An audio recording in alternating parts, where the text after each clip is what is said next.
नमस्कार, आपके साथ मैं हूं काजल दैया। इस वक्त हम सिंघू बॉर्डर पर हैं। किसान आंदोलन चल रहा है और लगातार किसान यहां पर मौजूद हैं और धरना स्थल पर जो है वो लड़कियां भी मौजूद है। तो आइए इन लड़कियों से बात करते हैं कि ये यहाँ कैसे हैं और कब से हैं।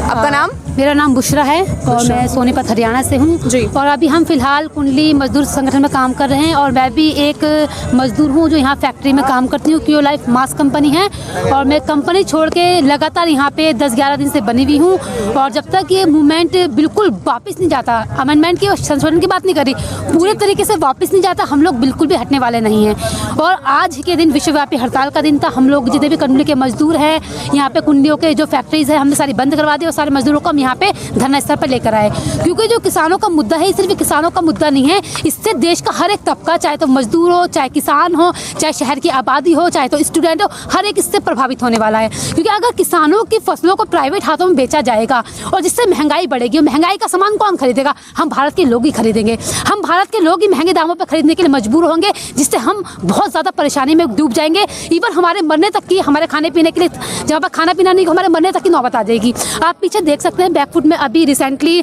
लॉकडाउन लगा था। लॉकडाउन में यहाँ का मजदूर इतना परेशान हुआ जिसकी कोई इंतहा नहीं है। यहाँ पे सरकार की तरफ से खाना बांटा गया था, वो इस तरीके के खाना बांटा गया था कि थोड़ा थोड़ा खाना बांटा गया था और आधार कार्ड मैंडेटरी कर रखा था। मजदूरों को इतनी बुरी हालत से गुजरना पड़ा जिसकी कोई इंतहा नहीं है। तो हम लोग यहाँ पूरी तरीके से बने रहेंगे जब तक ये मूवमेंट बैक में नहीं जाता। अगर हम देखें पीछे किसान, यहाँ पे महिला भी मौजूद है, लेकिन महिला कम संख्या में आ रही है, क्योंकि आपको भी पता है कि जिस तरीके से अगर हम कहीं जाते तो किसान को सिर्फ एक पुरुष के रूप में दिखाया जाता है कि किसान एक पुरुष ही होगा। लेकिन अगर हम गाँवों में खेतों में जाके देखें, दिहाड़ी पे महिला काम करती हैं, सारी महिलाएं वहाँ पे खेत करते हैं, बीजों का काम, सारा काम महिला का काम है। इसलिए हम यहाँ चाहते हैं कि महिला भी एक किसान है। हम इसको बताना चाहते हैं कि महिला ज़्यादा से ज़्यादा यहाँ पे आए और जो मजदूर में फैक्ट्री में काम करने वाली वो महिलाएं भी यहाँ पे जुड़े और इस मूवमेंट को लगातार ज़्यादा बढ़ाया जाए। जिस तरीके के सरकार के से अभी डिबेट चल रही है, सरकार से बातचीत होती है, सरकार के लिए हम इसमें संशोधन करेंगे या हम कुछ करेंगे, लेकिन हम इस चीज़ के लिए बिल्कुल भी तैयार नहीं है। हम पूरी तरीके से इसको वापस करेंगे। अगर हम थोड़ा और बैक में जाके देखें, सरकार लगातार आम मजदूरों, किसानों के विरोध में लगातार कानून बना रही है। पहला कोई कानून नहीं हैं वो असल में किसान है ही नहीं, बल्कि ये सारा आंदोलन जो है वो राजनीति से प्रेरित है। देखो, ये जो हमारी सरकार, इनका शुरू से प्रोपेगेंडा रहा है। किस तरीके से जब मूवमेंट शार्प होने लगे ना, जब मूवमेंट आगे की तरफ बढ़ा है, अभी डर रहे हैं, इनके दिल धड़क रहे हैं, सरकारों के दिल धड़क रहे हैं कि ये हम पे चढ़ाई ना कर दें, तो ये बोलेंगे कुछ ना कुछ, ये मूवमेंट को भड़काने की बात करेंगे, लेकिन हम लोग हटेंगे नहीं। अभी खट्टर साहब का बयान आया था कि यहाँ पे सिर्फ जाट और क्या कहते हैं पंजाब के किसान हैं। अरे जरा ध्यान से अपने जो ड्रोन कैमराज है उनको माइनटली देखो यार। यहाँ पे राजस्थान का, यहाँ पंजाब का किसान, यहाँ हरियाणा के किसान, सभी लोग यहाँ पे मौजूद है। दिल्ली से स्टूडेंट आ रहे हैं, हम लोग स्टूडेंट, मजदूर आ रहे हैं, सभी लोग आ रहे हैं भाई यहाँ पे, सबका, इवन उत्तराखंड के लोग आ रहे हैं। बताइए, तो सभी लोग आ रहे हैं, तो किस तरीके से आप लोग बहका सकते हैं? हम लोग बहकने वालों में से नहीं है। मानता किसी को भारत का? बिल्कुल, हम लोग यहाँ पे लगातार बने रहेंगे जब तक हमारे जो काले कानून है ये पूरी तरीके से वापस लेंगे। हम लोग उसमें संशोधन के लिए भी तैयार नहीं होंगे। यहाँ का एक एक किसान संशोधन को बिल्कुल कानून वापस करेगा। और जिस तरीके से आज जो डेथ हुई है, आज हमारे बड़ौदा का एक 32 साल का नौजवान शहीद हुआ है, हरियाणा का 32 साल का नौजवान शहीद हुआ है ठंड से, उसकी कौन जिम्मेदारी लेगा? हम सर कटाने के लिए तैयार, 1000 सर हमारे यहाँ पे खड़े, हम भी मर जाएंगे, लेकिन जब तक ये वापस नहीं जाएगा हम लोग पीछे नहीं हटेंगे। हमारे बुजुर्ग भाई, हमारे बुजुर्ग फूफा यहाँ बैठे हुए हैं, लगातार ठंड के अंदर बैठते हैं। हम डट कर आए हैं, फैसला कर आए हैं कि आर पार की लड़ाई हम लोग लड़ेंगे, हम लोग पीछे नहीं हटेंगे। क्योंकि आप तो देश को बेचने पे तुले पड़े हो, आप तो किसानों को खून को चूसने पे तुले पड़े हो, आप मजदूर का खून को चूसने पे पड़े हुए हो। आप सिर्फ बाहर के दलाल हो, आप सिर्फ उनका भला चाहते हो, आप किसानों को भला बिल्कुल भी नहीं चाहते हो। लगातार ये मूवमेंट शार्प, लगातार लोग इसमें बढ़ेंगे, जो ये बोल रहे हैं ना घटेंगे, लगातार लोग बढ़ेंगे और लगातार लोग बढ़ भी रहे हैं और ये मूवमेंट आगे बढ़ता जाएगा। हम लोग पीछे नहीं हटेंगे इसमें। आप लोग लगातार अपनी मांगों को लेकर यहाँ अड़े हुए हो, यहाँ बैठे हो, क्या लगता है सरकार मानेगी? सरकार का दिल धड़क रहा है अंदर से। सरकार बुखला रही है, सच बताऊँ तो वो प्रिटेंड कर रही है कि हम लोग कुछ नहीं हो रहा, कुछ नहीं, लेकिन वो बिल्कुल तरीके से बुखला चुकी है। क्योंकि वो जानते हैं किसानों में कितनी एकता है, किसान पूरे देश को चलाता है, किसान पूरे देश को अनाज देता है, तो वो पीछे हटने वालों में से नहीं है। किसानों में बहुत एकता है, किसान बहुत ताकतवर है आज का। अच्छा, अगर यहाँ आंदोलन में देखा जाए तो ज़्यादातर जो हैं वो लड़के ही हैं, बुजुर्ग हैं, वो भी सब पुरुष ही हैं, तो लड़की होकर आप इतने लड़कों के बीच में बैठी हो, कितना मुश्किल है? देखो, मुश्किल तो किसी तरह की कोई कठिनाइयाँ झेलनी पड़ी? नहीं, कठिनाई तो कोई झेलनी नहीं पड़ रही, लेकिन जिस तरीके से मैंने बताया ना कि किसान सिर्फ एक पुरुष को ही दिखाया था, महिला को किसान काउंट ही नहीं किया गया।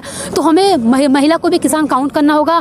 जिस तरीके से अगर आप एक एग्जांपल ले लीजिए, किसी खेत के अंदर किसी का पति किसान मर जाता है, महिला बचती है, तो महिला को मुआवजा नहीं दे पाता क्योंकि वो किसान काउंट ही नहीं करते। तो महिला को किसान काउंट करना होगा। किस तरीके से किसानों ने आत्महत्याएं की हैं, मजदूर आत्महत्या करता जा रहा है, तो किसके आप लॉ बना रहे हो, किसके लिए लॉ बना रहे हो? और मैं एक चीज़ और बताना चाहूँगा, किस तरीके से महिला को एक चार दीवारी के अंदर कैद करने के लिए रखा जाता है कि महिला घर के अंदर रहेगी, घर का खाना वाना बनाएगी, बाहर से पुरुष ही जाएगा। तो इस चीज़ को तोड़ने की ज़रूरत है। महिला को भी उतने ही काम के अंदर आगे और भागीदारी लेने की ज़रूरत है जितना पुरुष लेता है।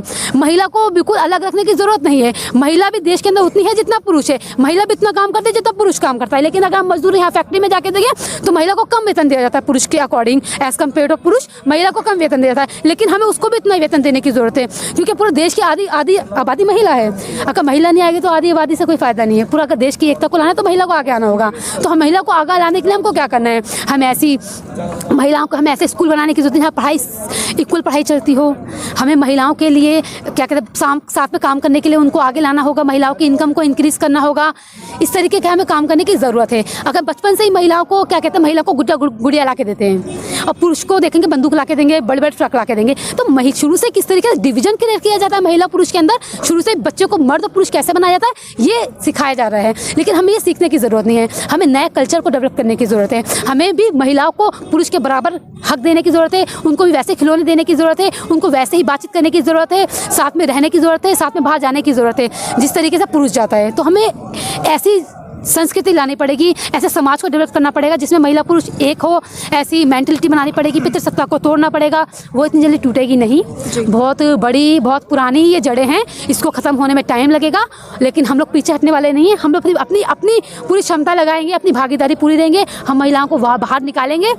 पूरी कोशिश करेंगे कि महिलाएं आएँ, अपना हक जानें, अपनी भागीदारी समझें और पुरुष से कंधा मिला के चलें और पुरुष से आगे बढ़ें। महिला बहुत कुछ कर सकती है, देखेंगे तो। आपका नाम क्या है? मेरा नवदीप कौर है। मैं मजदूर विकास संगठन से हूँ। कहाँ से हो आप? मैं वैसे पंजाब से हूँ, लेकिन मैं इस कुंडली एरिया में काम करती हूँ, मजदूरों में काम करती हूँ। जिस तरीके से हम देख रहे हैं कि लोग यही फैला रहे हैं और सरकार भी यही बोल रही है कि ये किसान आंदोलन है। हम लोगों ने तो किसानों के हित में ये फैसले लिए, लेकिन हम देख रहे हैं कि ये किसानों के हित में होते इतनी ज़्यादा संख्या में किसान यहाँ पे नहीं आते। लेकिन हम ये भी जानते हैं कि ये किसान सिर्फ किसान के लिए नहीं है। अगर ये बिल पास होता है इसमें मजदूर भी मारा जाएगी, महिलाएँ भी मारी जाएंगी, बच्चे भी मारे जाएंगे, क्योंकि लगातार महंगाई बढ़ेगी। जिस तरीके ये स्टॉक मंडियाँ ख़त्म करने को रहे हैं, जितनी भी ज़्यादा स्टॉक कर सकते हैं वो मतलब इन्होंने दे दिया है कि आप जितना मर्जी स्टॉक कर सकते हो। अगर स्टॉक होगा तो लगातार महंगाई बढ़ेगी, जिससे मज़दूरों को भी फ़र्क पड़ेगा। हम देख रहे हैं लगातार लॉकडाउन से लेकर अभी तक इतनी महंगाई बढ़ी, लेकिन मज़दूरों की सैलरी में कोई इजाफा नहीं हुआ है। जो किसानों को कोई मतलब ऐसी सुविधाएँ नहीं दी गई जो मतलब खेती में वो कर पाए। लेकिन ऐसे कानून लेके आए जा रहे हैं जिसमें मतलब किसान और मज़दूर परेशान हो रहे हैं। अभी मतलब वो किसानों की जो ज़मीन है उसमें फैक्ट्री बनाने की कोशिश करें, फैक्ट्रियां बनेंगी जिससे मज़दूर ज़्यादा बढ़ेंगे और इससे मतलब सैलरी भी कम होगी लोगों की और मज़दूरों की संख्या बढ़ जाएगी, बेरोज़गारी बढ़ेगी। तो हम इसके खिलाफ़ हैं और ज़्यादातर लोगों को आह्वान करते हैं कि लोग ज़्यादा संख्या में आएँ और महिलाएं भी आएँ, पुरुष भी आएँ, क्योंकि ये आंदोलन सिर्फ और सिर्फ किसान आंदोलन नहीं, ये पूरी जनता का आंदोलन बन गया है। जिस तरीके से यूपी बिहार से लोग आए हैं, राजस्थान से, गुजरात से आ रहे हैं लोग, लगातार से हम टिकरी बॉर्डर में भी देख रहे हैं। कब से यहाँ बैठे हो? जब से 26 तारीख से ये शुरू हुआ है आंदोलन, तब से हम लोग साथ में जुड़े हुए हैं और कोशिश कर रहे हैं कि हम लोग ग्राउंड में जाएं और लोगों को बताएं कि ये सबके लिए खतरनाक है और लोगों को लेके भी आ रहे हैं। आप तब से यहीं बैठे हो या शाम को घर जाते हो? नहीं, हम लोग यहीं पे रहते हैं और यहीं पे लोगों के बीच सोते भी हैं। जी बिल्कुल बिल्कुल। हाँ जी। आपने बताया कि आप वैसे पंजाब से हो, रहते हो, तो क्या पंजाब से भी आपकी फैमिली इधर ही आई हुई है? हाँ जी, सारे यहाँ पे मतलब आप हमारे गांव से भी आए, हमारे डिस्ट्रिक्ट के लोग भी आए हैं, क्योंकि पंजाब में हम देख ही रहे हैं कि खेती के अलावा कुछ नहीं होता है और सारे लोग खेती से जुड़े हुए लोग हैं। अगर पंजाब के लोग नहीं आएंगे तो कौन आएगा, क्योंकि खेती छिन रही है, तो पंजाब के लोग सारे ही आए हुए हैं। मैं कोई बाहर से नहीं, मैं भी एक किसान और मजदूर की बेटी हूँ, तो इसलिए सारी हमारी फैमिली, हमारे पंजाब के लोग सारे आए हुए हैं। राजस्थान, गुजरात या यूपी बिहार सारे ही आ रहे हैं लोग। 3 बार बातचीत की मीटिंग होने के बाद भी सरकार किसी फैसले पर नहीं आई है, तो क्या लगता है? सरकार ने तो आज के न्यूज़पेपर में हमने पढ़ा है कि वो पीछे हटने के लिए तैयार नहीं है। वो बोल रहे कि हम कोई मतलब रद्द नहीं करेंगे, शोध कर सकते हैं। तो हम लोग भी डटे हुए हैं, हम लोग भी पूरे तरीके से बोल रहे हैं। आम जनता बोल रही है, चाहे आगे कोई भी बोले, लेकिन जो आम जनता यही चाहती है कि हाँ जवाब दे दो, फिर हम बताएंगे। हमें ये रद्द करवाना है, कोई शोध नहीं चाहते कि इसमें थोड़ा बहुत बदलाव करके आप दो। अगर देश की जनता चाहती है, कानून देश की जनता के लिए बनता है। अगर देश की जनता को कानून मंजूर नहीं है तो कानून बनता नहीं है, पहली बात तो ये देश की जनता के खिलाफ है।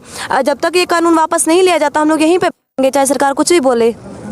तो देखिए माहौल काफ़ी गर्म है। एक तरफ जहां किसान अपनी मांगों को लेकर लगातार यहां बैठे हुए हैं, वहीं सरकार भी अपने कानून वापस ना लेने पर अड़िग दिखाई दे रही है। तो लगातार हम आपको किसान आंदोलन की सारी खबरें दिखाते रहेंगे। तब तक के लिए देखते रहिए काजल दिया चैनल। हेलो।